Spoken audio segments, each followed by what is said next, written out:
നമസ്കാരം എല്ലാ കൂട്ടുകാർക്കും ഗ്യാരേജ് മലയാളത്തിൻ്റെ പുതിയൊരു വീഡിയോയിലേക്ക് സ്വാഗതം. ഇന്ന് നമ്മൾ എത്തിയിരിക്കുന്നത് ഒരു ഗംഭീര MPV അല്ല, ഒരു RV വെഹിക്കിളിനെ കാണിക്കാനുണ്ട്. അതായത് പുതിയൊരു സെഗ്മെൻറ്റ് നമ്മൾക്കായി പരിചയപ്പെടുത്തിയിരിക്കുകയാണ് കിയ. അതായത് കിയയുടെ ഏറ്റവും പുതിയ ക്ലാവിസ്. അപ്പം കിയ കാരൻസിൻ്റെ ഒരു വിപ്ലവകരമായിട്ടുള്ളൊരു സെല്ലിംഗ് ആയിരുന്നു കഴിഞ്ഞ കുറേ വർഷങ്ങളായിട്ട് നമുക്ക് വന്നിട്ടുള്ളത്. അതായത് ഇന്ത്യൻ റോഡുകളിൽ ഗംഭീരമായിട്ടുള്ളൊരു കാഴ്ചവെപ്പാണ് നമ്മുടെ ഈ ഒരു കാരൻസ് നടത്തിയിട്ടുള്ളത്. അതുകൊണ്ട് തന്നെയാണ് അതിൽ നിന്നും ഒരു വ്യത്യാസപ്പെടുത്തി, അതായത് പുതിയൊരു സെഗ്മെൻറ്റ് തന്നെ കിയ കൊണ്ടുവന്നത്. റീക്രിയേഷൻ വെഹിക്കിൾ സെഗ്മെൻറ്റ് എന്ന് പറഞ്ഞാൽ പുതിയൊരു സെഗ്മെൻറ്റിലാണ് ഈ ഒരു ക്ലാവ്സിനെ പെടുത്തിയിരിക്കുന്നത്. അതായത് മറ്റേ വാഹനവുമായിട്ട് ഒരുപാട് വ്യത്യാസം, ഫീച്ചേഴ്സിലായിക്കോട്ടെ, സേഫ്റ്റിയിലായിക്കോട്ടെ, പ്രൈസിലായിക്കോട്ടെ, എല്ലാം ഗംഭീരമായി നമ്മളെ ഞെട്ടിപ്പിക്കുന്ന രീതിയിലാണ് ഈ ഒരു വാഹനം വന്നിട്ടുള്ളത്. അതിൻ്റെ കൂടുതൽ വിവരങ്ങൾ അറിയാനായിട്ട് നമുക്ക് കിയയിലെ വിഷ്ണു ബ്രോയെ ഇതിലേക്കൊന്ന് വിളിക്കാം. അപ്പോൾ ബ്രോ, ഹായ്. അപ്പം എന്താണ് കിയ ക്ലാവിസിൻ്റെ പ്രത്യേകതകൾ? ക്ലാവിസിൻ്റെ പ്രത്യേകതയെ പറ്റി പറയാനെങ്കിൽ കുറേ ഉണ്ട്. ഏറ്റവും കൂടുതൽ നമ്മൾ എന്തുകൊണ്ടായിരിക്കും ഒരു 7 സീറ്റർ ഒരു ഫാമിലി നോക്കുന്നതെന്ന് ചോദിച്ചാൽ സ്പേസിന് വേണ്ടിയായിരിക്കാം, കൂടുതൽ ആൾക്കാരെ എക്കോണമി ചെയ്യാൻ വേണ്ടിയായിരിക്കാം. അപ്പോൾ അതെല്ലാം ഫുൾഫിൽ ചെയ്യുന്ന രീതിയിലാണ് ക്ലാവിസ് വന്നിരിക്കുന്നത്. അപ്പോൾ എന്തുകൊണ്ടാണ് ഞങ്ങളെപ്പോൾ ഒരു സാധാരണക്കാർ 7 സീറ്റ് നോക്കുന്ന സമയത്ത് ക്ലാവിസിലേക്ക് വരണം? മെയിനായിട്ട് സ്പേസ് തന്നെയാണ് ഇതിൻ്റെ ഹൈലൈറ്റ് ഫീച്ചർ. സെക്കൻഡ് റോയിൽ നമ്മൾ ബാക്കി 7 സീറ്റേഴ്സ് കമ്പയർ ചെയ്യുമ്പോഴത്തേക്ക് നമുക്ക് തേർഡ് റോ എന്ന് പറഞ്ഞാൽ എന്നും നമ്മുടെ കൂട്ടത്തിലുള്ള പിള്ളേരെയോ അല്ലെങ്കിൽ പ്രായം കുറഞ്ഞ ഒരാളിനെയോ നമുക്ക് പുറകെ ഇരിക്കാൻ സജസ്റ്റ് ചെയ്യാൻ പറ്റത്തുള്ളൂ. പക്ഷേ ക്ലാവിസിൻ്റെ കാര്യത്തിൽ അങ്ങനെ വരത്തില്ല.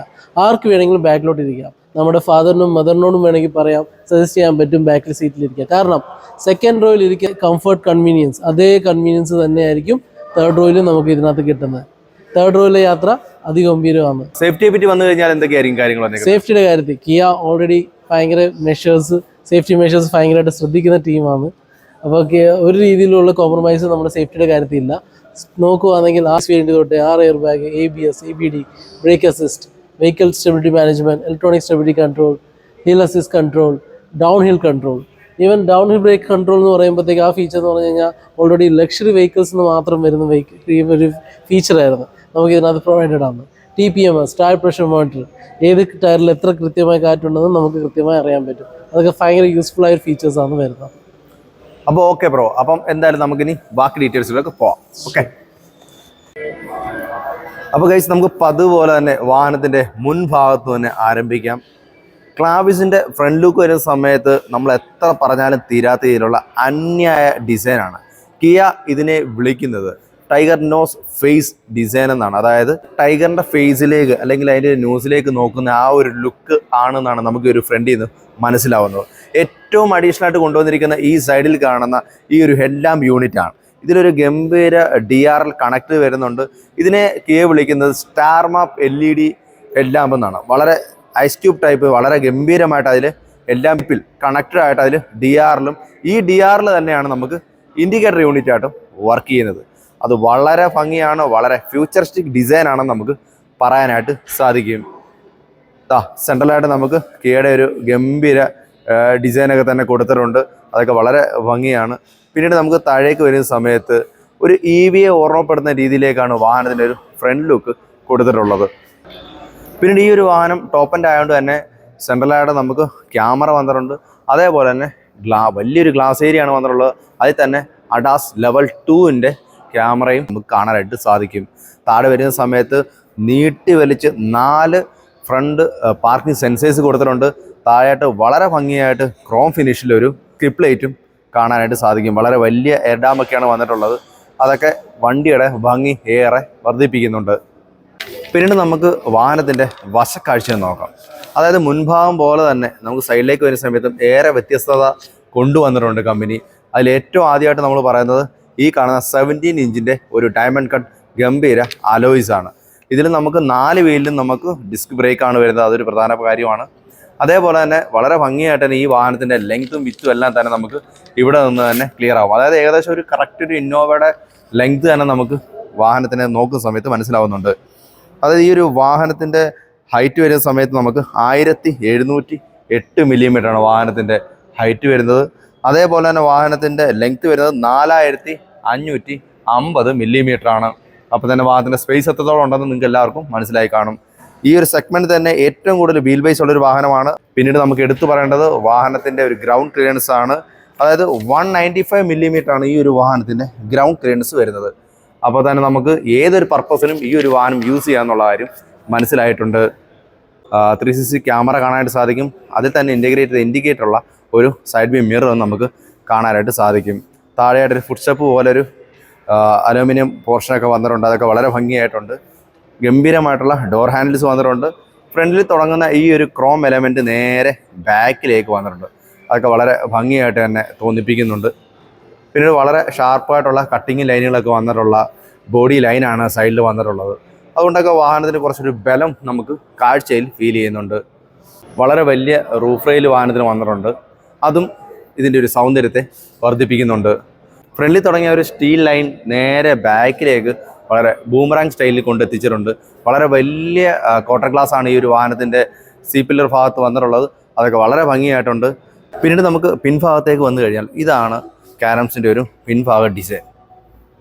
വളരെ ഭംഗിയായിട്ടില്ലേ? അതായത് സ്റ്റാർമാഫ് കണക്റ്റഡ് ടെയിലാമ്പ് എന്നാണ് ഈ ഒരു ടെയിലാമ്പിനെ കമ്പനി വിളിക്കുന്നത്. വളരെ ഭംഗിയായിട്ട് കണക്റ്റഡായിട്ടാണ് വളരെ ഭംഗിയായിട്ട് തന്നെ കമ്പനി ഇതിൽ കൊടുത്തിട്ടുണ്ട്. നമുക്ക് സെൻട്രലായിട്ട് നമ്മുടെ കിയയുടെ ഒരു ലോഗോ വരുന്നുണ്ട്. അതേപോലെ ലെഫ്റ്റ് സൈഡിലായിട്ട് നമുക്ക് കാരംസ് ക്ലാവിസ് എന്ന് ഇവിടെ കൊടുത്തിട്ടുണ്ട്. അതൊക്കെ വളരെ ഭംഗിയായിട്ടുണ്ട്. ഈ ഒരു വാഹനം ഒരു 7 സ്പീഡ് DCT ആണ്. അതിൻ്റെ ബാഡ്ജിങ് നമുക്ക് ബാക്കിലായിട്ട് കാണാനായിട്ട് സാധിക്കും. ഈ വാഹനത്തിൻ്റെ പിൻഭാഗം വരുന്ന സമയത്ത് നമുക്ക് ബാക്ക് വൈപ്പർ വരുന്നുണ്ട്, ഡീഫോഗർ വരുന്നുണ്ട്. അതേപോലെ ഒരു ഹൈമൂൺ സ്റ്റോപ്പ് ലാമ്പും സ്പോയിലറും വരുന്നുണ്ട്. മൊത്തത്തിൽ പറഞ്ഞു കഴിഞ്ഞാൽ ഫ്രണ്ട് ലുക്ക് പോലെ തന്നെ ബാക്കും വളരെ മനോഹരമായിട്ട് ക്രമീകരിച്ചിട്ടുണ്ടെന്ന് നമുക്ക് പറയാൻ സാധിക്കും. റിവേഴ്സ് സെൻസേഴ്സൊക്കെ വളരെ ഭംഗിയായിട്ട് തന്നെ ഇവിടെ നിരത്തി വെച്ചിട്ടുണ്ട്. ഫ്രണ്ട് പോലെ തന്നെ ബാക്കിലും ഒരു ക്രോം എലമെൻറ്റ്, ഒരു ബീഡിങ് പോലെ ഇവിടെയും കൊടുത്തിട്ടുണ്ട്. അതൊക്കെ വളരെ ഭംഗിയായിട്ടുണ്ട്. ക്യാമറയൊക്കെ ഇവിടെ പ്ലേസ് ചെയ്തിട്ടുണ്ട്. അപ്പം പിൻഭാഗവും പൊളിയാണെന്ന് നമുക്ക് പറയാനായിട്ട് സാധിക്കും. നമ്മുടെ ക്ലാവിസിൻ്റെ ഇൻറ്റീരിയർ ഡിസൈൻ വളരെ പ്രീമിയം ആയിട്ടാണ് ഇതൊക്കെ ചെയ്തു വെച്ചിരിക്കുന്നത്. ഭംഗിയായിട്ടുണ്ട്. ആദ്യം തന്നെ ഡോർ സൈഡിലേക്ക് വന്നു കഴിഞ്ഞാൽ ലെതർ ഫിനിഷാണ് ഫുള്ള് വന്നിരിക്കുന്നത്. അതിൽ തന്നെ ഒരു ക്രോം എലമെൻറ്റിൽ നമുക്ക് ഡോർ ഹാൻഡിൽസ് വന്നിട്ടുണ്ട്. താഴെയായിട്ട് നമുക്ക് പവർ വിൻഡോ സ്വിച്ചുകളും അതേപോലെ ഡോർ ലോക്ക് സ്വിച്ചുകളും മിറർ അഡ്ജസ്റ്റ്മെൻറ്റ് സ്വിച്ചുകളും ഇവിടെ വന്നിട്ടുണ്ട്. പിന്നെ നേരെ സൈഡിലേക്ക് വന്നു കഴിഞ്ഞാൽ ട്രാക്ഷൻ കൺട്രോൾ സ്വിച്ച് കാണാം. അതുപോലെ എൻജിൻ സ്റ്റാർട്ട് സ്റ്റോപ്പിൻ്റെ സ്വിച്ചും ഇവിടെ കാണാനായിട്ട് സാധിക്കും. അടിപൊളി ഡിസൈനിലാണ് വാഹനത്തിൻ്റെ AC വെൻറ്റുകളെല്ലാം ക്രമീകരിച്ചിട്ടുള്ളത്. അതൊക്കെ ഭംഗിയായിട്ടുണ്ട്. 2 സ്പോക്കിൻ്റെ ഒരു സ്റ്റിയറിംഗ് വീൽ ഇവിടെ കാണാനായിട്ട് സാധിക്കും. വളരെ ഭംഗിയാണ്. ഇത് നമുക്ക് ടിൽറ്റബിൾ ആണ്. അതേപോലെ തന്നെ ടെലിസ്കോപ്പിക്കുമായിട്ട് നമുക്ക് അഡ്ജസ്റ്റ് ചെയ്യാനായിട്ട് സാധിക്കും. അതൊരു അടിപൊളി ഫീച്ചറാണ്. പിന്നീട് ഒരു ഡ്യുവൽ ടൂണിലാണ് നമുക്ക് സ്റ്റിയറിംഗ് വീലൊക്കെ ഒരു ലെതർ ഫിനിഷിൽ ക്രമീകരിച്ചിട്ടുള്ളത്. 2 സൈഡിലും വാഹനത്തിന് ക്രൂയിസ് കൺട്രോൾ അതുപോലെ തന്നെ ലൈൻ അസിസ്റ്റൻറ്റിൻ്റെ കൺട്രോളുകൾ, സിസ്റ്റം കൺട്രോളുകൾ 2 സൈഡിലായിട്ട് കൊടുത്തിട്ടുണ്ട്. അതൊക്കെ ഗംഭീരമാണ്. ഏറ്റവും എടുത്തു പറഞ്ഞ ഈ ഒരു ഫ്ലോട്ടിംഗ് ഡിസ്പ്ലേ ആണ്. 67.62 സെൻറ്റിമീറ്റർ ഡ്യുവൽ പാനോറാമിക് ഡിസ്പ്ലേ ആണ് ഈ ഒരു വാഹനത്തിൻ്റെ പാനൽ വന്നിരിക്കുന്നത്. അതുകൊണ്ട് തന്നെ ഗംഭീര ലുക്കും അതുപോലെ തന്നെ ഫുൾ ഫീച്ചറുമാണ് ഈ ഒരു വാഹനത്തിന് വന്നിട്ടുള്ളത്. ഈ റൈറ്റ് സൈഡിൽ കാണുന്നതാണ് നമ്മുടെ മീറ്റർ കൺസോളും കാര്യങ്ങളൊക്കെ വന്നിട്ടുള്ളത്. നേരെ ലെഫ്റ്റ് സൈഡിലായിട്ട് നമുക്ക് ഇൻഫോടൈം സിസ്റ്റം, അതേപോലെ തന്നെ അതിൽ നമുക്ക് ആൻഡ്രോയിഡ് ഓട്ടോ വരുന്നുണ്ട്, ആപ്പിൾ കാർപ്ലേ വരുന്നുണ്ട്, നാവിഗേഷൻ വരുന്നുണ്ട്. ഗംഭീരമായിട്ടുള്ള ടച്ച് സ്ക്രീനാണ് കമ്പനി കൊടുത്തിട്ടുള്ളത്. അതിൽ തന്നെ നമുക്ക് കിയ കണക്റ്റും SOS എല്ലാം തന്നെ വന്നിട്ടുണ്ട്. സെൻട്രലായിട്ട് നമുക്ക് ഹസാർഡിൻ്റെ സ്വിച്ച് കാണാം. AC വെൻ്റൊക്കെ വളരെ സ്റ്റൈൽ ലുക്കിലാണ് കൊടുത്തിട്ടുള്ളത്. അതൊക്കെ വളരെ ഭംഗിയായിട്ടുണ്ട്. അതൊക്കെ ഒരു കർവ് ഡിസൈനിലാണ് ഇങ്ങനെ ഡോറിൻ്റെ സൈഡിലേക്ക് വന്നിട്ടുള്ളത്. വളരെ വലിയ ഗ്ലോ ബോക്സും കാര്യങ്ങളൊക്കെ തന്നെയാണ് കൊടുത്തിട്ടുള്ളത്. ഇതിലൊരു 3 കളറുകളായിട്ട് പക്ക പ്രീമിയം ആയിട്ട് ഇൻറ്റീരിയർ ക്രമീകരിച്ചിട്ടുള്ളത്. താഴെയായിട്ട് ഓട്ടോ AC സ്വിച്ചും കാര്യങ്ങളൊക്കെ കാണാം. അതൊരു ടച്ച് പാനൽ പോലെയാണ് കൊടുത്തിട്ടുള്ളത്. അതൊക്കെ വളരെ ഭംഗിയായിട്ടുണ്ട്. നേരെ താഴേക്ക് വന്നു കഴിഞ്ഞാൽ ഇതിൽ നമുക്കൊരു വയർലെസ് ചാർജറിൻ്റെ പോർഷൻ കാണാം. 2 സൈഡിലും നമുക്ക് വെന്റിലേഷൻ സീറ്റിൻ്റെ സ്വിച്ച് ഇവിടെ കാണാനായിട്ട് സാധിക്കും. അതേപോലെ തന്നെ നമുക്ക് ഫ്രണ്ട് പാർക്കിംഗ് സെൻസേഴ്സിൻ്റെ സ്വിച്ച് ഇവിടെ കാണാനായിട്ട് സാധിക്കും. അതേപോലെ നമുക്ക് വണ്ടി റണ്ണിങ്ങിലായിരിക്കുമ്പോൾ തന്നെ നമുക്ക് ക്യാമറ ഓൺ ചെയ്യണമെന്നുണ്ടെങ്കിൽ ഈ ഒരു സ്വിച്ചിൽ ക്ലിക്ക് ചെയ്യുക. ഭയങ്കര ഭംഗിയായിട്ട് തന്നെ ഈ പറഞ്ഞ 360 ക്യാമറയും നമുക്ക് ചാലുവായി ബാക്ക് ക്യാമറ നമുക്ക് കണ്ടുകൊണ്ട് തന്നെ വാഹനം ഓടിക്കാനായിട്ട് സാധിക്കും. അതൊക്കെ ഒരു ഗംഭീര ഫീച്ചേഴ്സാണ്. പിന്നീട് നമുക്ക് ഡ്രൈവ് മോഡുകളെല്ലാം തന്നെ ഇവിടെ കൊടുത്തിട്ടുണ്ട്. അത് നമ്മൾ ക്ലിക്ക് ചെയ്യുന്ന സമയത്ത് സ്പോർട്സ്, എക്കോ, നോർമൽ ഇതെല്ലാം തന്നെ ഇവിടെ നമുക്ക് കൺട്രോൾ ചെയ്യാനായിട്ട് സാധിക്കും. പിന്നീട് നമുക്ക് ഡൗൺ ഹിൽ കൺട്രോളിൻ്റെ ഒരു സ്വിച്ച് കാണുന്നുണ്ട്. അതായത് ഈ ഒരു സ്വിച്ചിൽ നമ്മൾ ക്ലിക്ക് ചെയ്ത് കഴിഞ്ഞാൽ നമുക്ക് വലിയ ഡൗൺ ആയിട്ടുള്ള റൂട്ടുകൾ നമ്മൾ പോവുകയാണെന്നുണ്ടെങ്കിൽ വാഹനം തന്നെ ഓട്ടോമാറ്റിക്കായിട്ട് ബ്രേക്ക് ചെയ്ത് വളരെ കൺട്രോളായിരിക്കും വാഹനം ഇറങ്ങി വരുന്നത്. അത് ഏറ്റവും നല്ലൊരു ഫീച്ചറായിട്ട് എനിക്ക് തോന്നി. പിന്നീട് നമുക്ക് 12 വോട്ടിൻ്റെ ചാർജും USB പോർട്ടും ഒക്കെ തന്നെ ഇവിടെ കാണാനായിട്ട് സാധിക്കും. അതൊക്കെ വളരെ ഭംഗിയായിട്ട് തന്നെ ഇവിടെ ക്രമീകരിച്ചിട്ടുണ്ട്. പിന്നീട് വരുന്ന സമയത്ത് ഈ ഒരു വാഹനത്തിൽ നമുക്ക് വരുന്നത് വെച്ചാൽ പെട്രോളിന് വരുന്ന സമയത്ത് നമുക്ക് IMT, അത് മാനുവൽ, അതുപോലെ തന്നെ നമുക്ക് ടെർബോ പെട്രോൾ വരുന്ന സമയത്ത് നമുക്ക് ഓട്ടോമാറ്റിക് വരുന്നുണ്ട്. ഡീസൽ വരുന്ന സമയത്ത് നമുക്ക് മാനുവലും ഓട്ടോമാറ്റിക്കും അവൈലബിൾ ആയിട്ടുണ്ട്. അപ്പം ഇതിൽ വരുന്നത് ടോപ്പ് എൻഡ് ആയതുകൊണ്ട് തന്നെ ഇതിൽ നമുക്ക് ഓട്ടോമാറ്റിക് ഗിയർ ലിവർ കാണാനായിട്ട് സാധിക്കും. 7 സ്പീഡ് ഓട്ടോമാറ്റിക് ആണ് ഈ ഒരു വാഹനത്തിന് വരുന്നത്. അതിൻ്റെ ഗിയർ ലിവറും കാര്യങ്ങളൊക്കെ വളരെ പ്രീമിയം ആയിട്ട് തന്നെ ഇതിൽ കൊടുത്തിട്ടുണ്ട്. ഒരു ലെതർ ഫിനിഷിലാണ് ഇതൊക്കെ കൊടുത്തിട്ടുള്ളത്. അതൊക്കെ പക്ക പ്രീമിയം ലുക്കിൽ തന്നെ വന്നിട്ടുണ്ട്. പിന്നീട് വരുന്ന സമയത്ത് നമുക്ക് ഇപ്പം ഏറ്റവും പുതിയ ഈ പറഞ്ഞ ലക്ഷറി വാഹനങ്ങളെല്ലാം തന്നെ കണ്ടുവന്നൊരു കാര്യമാണ് നമുക്ക് ഹാൻഡ് ബ്രേക്ക് എന്ന് പറയുന്ന വലിയൊരു സാധനം ഒഴിവായിട്ടുണ്ട്. വളരെ സിമ്പിളായിട്ട് നമുക്കിങ്ങനെയാണ് ഇപ്പോൾ ഈ ഒരു ഹാൻഡ് ബ്രേക്കിൻ്റെ പോർഷൻ വരുന്നത്. അതൊക്കെ വളരെ ഭംഗിയായിട്ട് പവർ ബ്രേക്ക് കൺട്രോൾ ചെയ്യാനായിട്ട് സാധിക്കുന്നുണ്ട്. പിന്നെ ഓട്ടോ ഹോൾഡ് ഉണ്ട്. അതായത് നമ്മൾ ഈ പറഞ്ഞ ട്രാഫിക്കിലോ മറ്റു കാര്യങ്ങളൊക്കെ വരുന്ന സമയത്ത് വണ്ടി ബ്രേക്ക് ചെയ്ത് നിർത്തിയതിന് ശേഷം ഓട്ടോ ഹോൾഡ് ഇട്ട് കഴിഞ്ഞാൽ ഈ പറഞ്ഞ ഹാൻഡ് ബ്രേക്ക് പോലെ തന്നെ വാഹനം മുന്നോട്ടതായിട്ട് ഒന്നും തന്നെ നിങ്ങൾ ബ്രേക്ക് ചവിട്ടി എടുത്താൽ പോലും പോയില്ല. പിന്നെ ഇത് ഓഫ് ചെയ്താൽ മാത്രമേ വാഹനം നീങ്ങുള്ളൂ. അപ്പോൾ ഒരു ബ്രേക്കിംഗ് സിസ്റ്റമാണ് അവിടെയും കൊടുത്തിട്ടുള്ളത്. 2 കപ്പ് ഹോൾഡേഴ്സ് കൊടുത്തിട്ടുണ്ട്. അത് കൂൾഡ് കപ്പ് ഹോൾഡേഴ്സ് ആണ്. പിന്നീട് നമുക്ക് ബാക്കിലേക്ക് വന്നു കഴിഞ്ഞാൽ നമുക്കൊരു ആംബ്രസ്റ്റ് വരുന്നുണ്ട്. അത് ഓപ്പൺ ചെയ്ത് കഴിഞ്ഞാൽ വളരെ ഡീപ്പായിട്ടുള്ളൊരു സ്പേസും അതിൽ കൊടുത്തിട്ടുണ്ട്. അതും നന്നായിട്ടുണ്ട്. പിന്നീട് നമുക്ക് ബോഷിൻ്റെ 6 സ്പീക്കറുകളാണ് ഈ ഒരു വാഹനത്തിന് വന്നിട്ടുള്ളത്. അവിടെയും നമുക്ക് ലെതർ ഫിനിഷാണ് വരുന്നത്. ക്രോം ഫിനിഷ് ഹാൻഡിൽസ് വരുന്നുണ്ട്. അതേപോലെ തന്നെ നമുക്ക് ബ്ലാക്ക് പാനലിൽ പവർ വിൻഡോ സ്വിച്ചുകളും വളരെ മനോഹരമായിട്ടുള്ള സീറ്റ് കാര്യങ്ങളൊക്കെ തന്നെ വന്നിട്ടുണ്ട്. ബാക്കിലിരിക്കുന്ന ആൾക്ക് ഈ സീറ്റ് കൺട്രോൾ ചെയ്യണമെങ്കിൽ ജസ്റ്റ് ഇങ്ങനെ പിടിക്കുക, നേരെ പുറമോട്ടും മുന്നോട്ടും മാത്രം നമുക്ക് കൊണ്ടുപോയാലും മതി. അതൊക്കെ വളരെ ഭംഗിയായിട്ട് തന്നെ ക്രമീകരിച്ചിട്ടുണ്ട്. പിന്നീട് നമുക്ക് മുകളിലേക്ക് വന്നു കഴിഞ്ഞാൽ ഇവിടെ നമുക്കൊരു ഹാൻഡിൽസ് വന്നിട്ടുണ്ട്. അതുപോലെ തന്നെ നമുക്ക് വാലിറ്റി മിററും കാര്യങ്ങളൊക്കെ കൊടുത്തിട്ടുണ്ട്. 2 റീഡിങ് ലാമ്പുകൾ കൊടുത്തിട്ടുണ്ട്. അതൊക്കെ വല്ല പ്രീമിയം ആയിട്ടാണ് കൊടുത്തേക്കുന്നത്. പിന്നെ ഏറ്റവും എടുത്ത് പറയേണ്ടത് ഈ ഒരു സൺറൂഫ്. ഇത് വളരെ പ്രീമിയം ആയിട്ട് തന്നെയാണ് ഈ ഒരു പാനറമിക് സൺറൂഫ് കൊടുത്തിട്ടുള്ളത്. ഫുള്ള് ഓപ്പണായി അടിപൊളിയായിട്ട് പോകും. ഒറ്റ ടച്ചിൽ നമുക്കത് ക്ലോസ് ആക്കാനായിട്ട് സാധിക്കും. അതൊക്കെ അടിപൊളിയായിട്ട് തന്നെ കൊടുത്തിട്ടുണ്ട്. സൺഗ്ലാസിൻ്റെ ഒരു ഹോൾഡർ കൊടുത്തിട്ടുണ്ട്. അതൊക്കെ അടിപൊളിയാണ്. ഓട്ടോ ഡിമ്മിങ് ആയിട്ടുള്ളൊരു മിററും നമുക്ക് വന്നിട്ടുണ്ട്. അതൊക്കെ വളരെ ഭംഗിയായിട്ട് തന്നെ ക്രമീകരിച്ചിട്ടുണ്ട്. അപ്പം ഇത്രയും കാര്യങ്ങളാണ് വാഹനത്തിൻ്റെ മുൻഭാഗ കാഴ്ചകൾ. ഗൈസ്, ഇതാണ് നമ്മുടെ ക്ലാവിസിൻ്റെ സെക്കൻഡ് റോ. ഈ വാഹനത്തിന് ഏറ്റവും കംഫർട്ടായിട്ടുള്ള ഒരു ഏരിയ ഇവിടെ ആണെന്ന് എനിക്ക് തോന്നുന്നു. കാരണം ഇന്നോവയിലൊക്കെ നമ്മൾ ഇരുന്ന് യാത്ര ചെയ്യുന്ന അതേ കംഫർട്ടുള്ളൊരു ഗംഭീര ക്യാപ്റ്റൻ സീറ്റാണ് നമുക്കിതിൽ കിട്ടിയിരിക്കുന്നത്. അന്യ സ്പേസ് ആണ്. പിന്നെ ഇതാ കണ്ടില്ലേ, ഞാൻ ഫ്രണ്ടിൽ നിന്ന് പറഞ്ഞ പോലെ തന്നെ ഈസി ആയിട്ട് ഇതിൽ നമുക്ക് അങ്ങോട്ടും ഇങ്ങോട്ടും ഈ ഒരു സൈഡിൽ തന്നെ ബാക്കിലിരിക്കുന്നവർ കൺട്രോൾ ചെയ്യാനായിട്ട് സാധിക്കും. പിന്നെ നമുക്ക് ഇനി ലാപ്ടോപ്പോ മറ്റു കാര്യങ്ങളൊക്കെ വെച്ച് വർക്ക് ചെയ്യണം, അതല്ല ഫുഡ് കഴിക്കണമെന്നൊക്കെ ഉണ്ടെങ്കിൽ അതിൻ്റെ ഡ്രൈവും കാര്യങ്ങളൊക്കെ തന്നെ നമ്മുടെ ഈ സീറ്റിൽ തന്നെ കൺട്രോൾ ചെയ്തിട്ടുണ്ട്. അതൊക്കെ ഗംഭീരമായിട്ടാണ് പ്ലേസ് ചെയ്തിരിക്കുന്നത്. പിന്നീട് നമുക്ക് എടുത്തു പറയണമെന്ന് വെച്ചാൽ ബാക്കിലിരിക്കുന്നവരുടെ AC കൺട്രോളുകളും അതുപോലെ തന്നെ എയർ പ്യൂരിഫയർ കൺട്രോളുകളും എല്ലാം തന്നെ ബാക്ക് സീറ്റിൻ്റെ പൊസിഷനിൽ കൊണ്ടുവന്നിട്ടുണ്ട്. അപ്പോൾ നമ്മുടെ ബാക്കിലിരിക്കുന്നവർക്കും വളരെ ഭംഗിയായിട്ട് തന്നെ നമുക്ക് സൺറൂഫ് എൻജോയ് ചെയ്യാനായിട്ട് സാധിക്കും. ബാക്കിൽ അറ്റം വരെയാണ് അതിൻ്റെ കാര്യങ്ങളൊക്കെ തന്നെ വന്നിട്ടുള്ളത്. ഗ്ലാസ് ഏരിയ വളരെ ഭംഗിയായിട്ടുണ്ട്. നമ്മുടെ റൂഫിലായിട്ടാണ് ഈ വാഹനത്തിൻ്റെ ഫുള്ള് AC കാര്യങ്ങളൊക്കെ കൺട്രോൾ ബാക്കിലേക്ക് വന്നിട്ടുള്ളത്. 3rd റോയിലും നമുക്ക് AC കൺട്രോൾസുകൾ പാനൽസ് വന്നിട്ടുണ്ട്. അപ്പം വളരെ ഭംഗിയായിട്ട് തന്നെ നമുക്ക് സീറ്റുകളൊന്നും തന്നെ ഫോൾഡ് ചെയ്യാതെ ബാക്കിലേക്ക് പോകാനുള്ള സ്പേസും കാര്യങ്ങളൊക്കെ തന്നെ ഇതിൽ വന്നിട്ടുണ്ട്. സെൻട്രലായിട്ട് നമ്മുടെ AC കൺട്രോളും കാര്യങ്ങളൊക്കെ വളരെ പ്രീമിയം ലുക്കിലായിട്ട് കൊടുത്തിട്ടുണ്ട്. 2 ചാർജിങ് പോർട്ടും മൊബൈൽ ഹോൾഡറും കാര്യങ്ങളെല്ലാം തന്നെ ബാക്കിലും വന്നിട്ടുണ്ട്. അതേപോലെ തന്നെ നമുക്ക് 2 കർട്ടൺസ് അവൈലബിൾ ആണ്. ഇതൊക്കെ അടിപൊളിയാണ്. അപ്പം സെക്കൻഡ് റോയും പൊളിയാണെന്ന് നമുക്ക് പറയാം. അപ്പം നമുക്ക് ക്ലാവിസിൻ്റെ 3rd റോ എന്ന് കയറുന്ന നോക്കാം. അതിൻ്റെ സ്പേസും കാര്യങ്ങളൊക്കെ നോക്കാം. ജസ്റ്റ് ഈ ഒരു സ്വിച്ചിൽ നിങ്ങളൊന്ന് ക്ലിക്ക് ചെയ്ത് കഴിഞ്ഞാൽ ഓട്ടോമാറ്റിക്കായിട്ട് സീറ്റ് ഫോൾഡായി പൊക്കോളും. വളരെ സിമ്പിളായിട്ട് നമുക്ക് കയറി ഇരിക്കാനായിട്ട് സാധിക്കും. ഇതാണ് നമ്മുടെ ക്ലാവിസിൻ്റെ ബാക്ക് റോയുടെ ഒരു പൊസിഷൻ അല്ലെങ്കിൽ സ്പേസ് എന്നൊക്കെ പറയാം. നല്ല ഡിക്ലൈൻ ചെയ്ത് നമുക്ക് ഈ സീറ്റിൽ ഇരിക്കാനായിട്ട് സാധിക്കും. വളരെ ഭംഗിയായിട്ടാണ് ഇതിൽ സ്പേസ് കൺട്രോൾ ചെയ്തിരിക്കുന്നത്.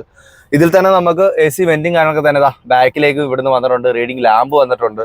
സ്പേസ് ഇത് കണ്ടില്ലേ, ഇതാണ് സ്പേസ്. ഏകദേശം ബാക്ക് സീറ്റ് ഇട്ടതിന് ശേഷം ഒരു 1/2 അടിയോളം നമുക്ക് സ്പേസ് ഉണ്ട്. അതൊന്നും അത്യാവശ്യം തരക്കേടില്ല. കൊച്ചു കുട്ടികൾക്ക് മാത്രമല്ല മുതിർന്നവർക്കും ഇവിടെ നിന്ന് യാത്ര ചെയ്യാൻ സാധിക്കും. അത്രയും സ്പേസും കാര്യങ്ങളൊക്കെ വന്നിട്ടുണ്ട്. തൈ സപ്പോർട്ട് ചെറിയൊരു വ്യത്യാസം ഉണ്ടെന്ന് വേണമെങ്കിൽ പറയാം. പക്ഷേ വളരെ കംഫർട്ടായിട്ട് നമുക്ക് കാലൊന്ന് നീട്ടി വെച്ച് കഴിഞ്ഞാൽ ഇരിക്കാനായിട്ട് സാധിക്കും. അപ്പം ക്ലാവിസിൻ്റെ ഫ്രണ്ടും സെക്കൻഡ് റോയും പോലെ തന്നെയാണ് നമ്മുടെ ബാക്ക് റോയും പൊളിയാണ്. അപ്പോൾ ഇനി നമുക്ക് വാഹനത്തിൻ്റെ ബൂട്ട് സ്പേസ് ഒന്ന് പരിശോധിക്കാം. ഈ 3 റോയും നിലവിൽ ആളിരിക്കുകയാണെങ്കിൽ നമുക്ക് ഈ കാണുന്ന സ്പേസ് എന്ന് പറയുന്നത് നമുക്ക് 216 ലിറ്ററാണ്. അത്യാവശ്യം തരക്കേടില്ലാതെ 2-3 പെട്ടിയൊക്കെ നമുക്ക് ഇവിടെ വെക്കാനായിട്ട് സാധിക്കും. താഴെയായിട്ട് നമുക്ക് വീണ്ടും ഒരു ചെറിയ സ്പേസ് ഉണ്ട്. നമുക്ക് ഇതിൻ്റെയും താഴെയാണ് സ്പെയർ വീൽ ഇരിക്കുന്നത്. ഇനി അതല്ല, നമുക്ക് ഈ 2 റോയിൽ ആളില്ല, നമുക്കിത് ഫോൾഡ് ചെയ്യണമെന്നുണ്ടെങ്കിൽ പറയാം വളരെ സിമ്പിളായിട്ട് ജസ്റ്റ് നമുക്ക് ഫോൾഡ് ചെയ്യാനായിട്ട് സാധിക്കും. അങ്ങനെ ഫോൾഡ് ചെയ്ത് ഇട്ട് കഴിഞ്ഞാൽ 645 ലിറ്ററാണ് ഈ ഒരു വാഹനത്തിൻ്റെ ബൂട്ട് സ്പേസ് നിങ്ങൾക്ക് ലഭിക്കുന്നത്. അതായത് ഫ്രണ്ടിലും സെക്കൻഡ് റോയിലും മാത്രമേ ആളുള്ളെന്നുള്ളെങ്കിൽ നിങ്ങൾക്ക് ഇത്രയും ബൂട്ട് സ്പേസ് നിങ്ങൾക്ക് ലഭിക്കുന്നതാണ്. ഇനി അതല്ല, ഫ്രണ്ടിലും അതുപോലെ തന്നെ കോട്ടറൈവ് സൈഡിലും മാത്രമേ ആളുള്ളൂ എന്നുള്ളെങ്കിൽ നിങ്ങൾക്ക് ഈ 4 സീറ്റ് നിങ്ങൾ ഫോൾഡ് ചെയ്ത് കഴിഞ്ഞാൽ നിങ്ങൾക്ക് 1164 ലിറ്ററിൻ്റെ ഒരു ബൂട്ട് സ്പേസ് കിട്ടും. അതായത് ഒരു ഗംഭീരമായിട്ട് നിങ്ങൾക്ക് എന്ത് ലഗേജ് വേണമെങ്കിലും വെച്ചുകൊണ്ട് പോകാൻ പറ്റുന്ന ഒരു സ്പേസും ഈ ഒരു വാഹനത്തിന് കിട്ടുന്നുണ്ട്. അപ്പോൾ ഇത്രയാണ് നമ്മുടെ ക്ലാവിസിൻ്റെ വിശേഷങ്ങൾ. ഇനി പറയാനുള്ളത് വാഹനത്തിൻ്റെ വിലയും മറ്റു കുറച്ച് ഫീച്ചേഴ്സുമാണ്. അപ്പോൾ ഈ ഒരു വാഹനത്തിന് ടെസ്റ്റ് ഡ്രൈവ് വണ്ടി അവൈലബിൾ ആയിട്ടില്ല. ടെസ്റ്റ് ഡ്രൈവ് വരുന്ന സമയത്ത് നമുക്ക് ഇതിനെ ടെസ്റ്റ് ഡ്രൈവും ചെയ്യുന്നത് കാണിക്കുന്നതായിരിക്കും. ഇപ്പം നിലവിൽ വാഹനത്തിൻ്റെ പ്രൈസ് വരുന്നത് സ്റ്റാർട്ടിങ് ഓൺ റോഡ്, എക്സ്ഷോറൂം അല്ല, ഓൺ റോഡ് വരുന്നത് 14 ലക്ഷം രൂപയാണ് പെട്രോൾ നമുക്ക് വരുന്നത്. അത് തന്നെ ടോപ്പ് എൻഡ് വരുന്ന സമയത്ത് നമുക്ക് 22 ലക്ഷം രൂപയാണ് ടോപ്പ് എൻഡിൻ്റെ വില. അത് ഈ ഒരു വാഹനത്തിൻ്റെ വില വരുന്നത്. അതേപോലെ നമുക്ക് പെട്രോളും ഡീസലും അവൈലബിൾ ആണ്. ഡീസൽ വരുന്ന സമയത്ത് സ്റ്റാർട്ടിംഗ് പ്രൈസ് ഓൺ റോഡ് 16 ലക്ഷം രൂപയാണ്.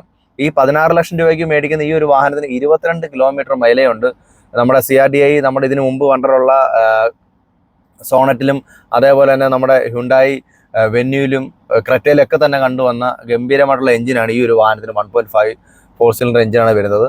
അപ്പോൾ അതുകൊണ്ട് തന്നെ നമുക്ക് മൈലേജിൻ്റെ കാര്യത്തിൽ ഉറപ്പാണെന്ന് തന്നെ പറയാം. അപ്പോൾ ഡീസൽ എഞ്ചിൻ വരുന്ന സമയത്ത് ഇതേപോലെ തന്നെ 22 ലക്ഷം രൂപയാണ് ടോപ്പ് എൻഡ് വരുന്നത്. 16 ലക്ഷം രൂപയാണ് നമ്മുടെ ബേസ് വേരിയൻറ്റിൻ്റെ ഓൺ റോഡ് പ്രൈസ്. നമുക്ക് ഞാൻ പറഞ്ഞ 3 ടൈപ്പ് എഞ്ചിനാണുള്ളത്. ഒന്ന് 1.5 പെട്രോൾ നാച്ചുറലി ആസ്പിറേറ്റഡ് ആയിട്ടുള്ള ഒരു എഞ്ചിനുണ്ട്. അതേപോലെ തന്നെ ഈ പറഞ്ഞ 1.5ൻ്റെ ടെർബോ വേരിയൻറ്റ് പെട്രോൾ അവൈലബിൾ ആണ്. ഡീസൽ 1.5ഉം അവൈലബിൾ ആണ്. ഇതിൽ നമുക്ക് പെട്രോൾ വരുന്ന സമയത്ത് നമുക്ക് അതിൽ മാനുവൽ മാത്രമേ വരുന്നുള്ളൂ. ടെർബോ വരുന്ന സമയത്ത് അതിൽ IMTയും വരുന്നുണ്ട്. ഡീസൽ വരുന്ന സമയത്ത് നമുക്ക് മാനുവലും വരുന്നുണ്ട്. അതേപോലെ നമുക്ക് ടോർക്ക് കൺവെർട്ടറും വരുന്നുണ്ട്. അതിൽ 7 സ്പീഡ് DCT ആണ് നമുക്ക് ഈ ഒരു വാഹനത്തിന് വരുന്നത്. അപ്പോൾ നമുക്ക് പെട്രോൾ എഞ്ചിൻ വരുന്ന സമയത്ത് നമുക്ക് 18 കിലോമീറ്റർ ആണ് കമ്പനി മൈലേജ് പറയുന്നത്.